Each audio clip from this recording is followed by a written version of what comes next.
继续来看，准总统赖清德5月20日要来就任，最近是全力督促着党内爱强化社会沟通，爱开直播，把政策讲予社会来听。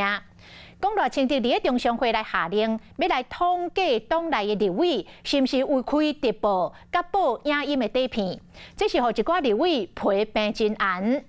讲赖清德嘛要求民进党的发言人爱参加中常会，他来掌握着对外发言的精准度。甚至发言人吴征开会咧背手机啊，是予赖清德直接甲点名。伊阁讲，若是3天无新闻的版面，就要思考是倒位做毋对。不论是有头的缘投相片、白头毛的造型，也是亲像尖贵的头模型，这拢是准总统赖清德伫愚人节甲大家讲生笑。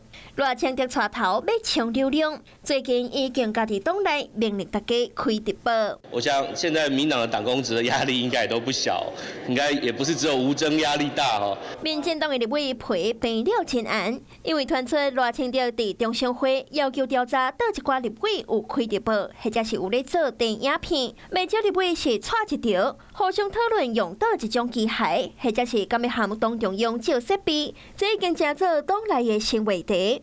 有人过去伫办公室规划直播空间，也有人开专职社群企划的开。看出来，大家压力真大。多媒体中心也都会提供相关党公职，需要来做这个技术上面的协助。除了直播，赖清德也真注重大家对外发言的攻防。我就觉得压力非常大。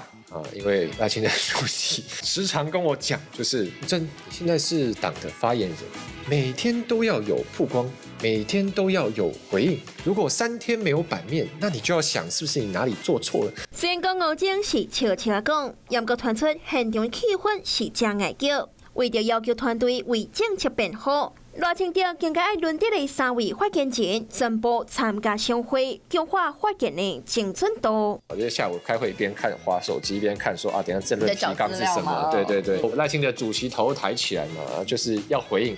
突然他就转过来我这边，吴征，我看你刚刚都在滑手机，这样你都有听到大家在讲什么吗？毕竟未来执政面对着调小野大，加上南北阵营拢有未少声量悬、望红型的政治人物。赖清德变怎突破重围，强化沟通，成做伊就任进程的首要任务。Hello， 我是雷亚，想要抢先掌握最及时的新闻资讯吗？赶快订阅、按赞、开启小铃铛，锁定华视新闻 YouTube 频道。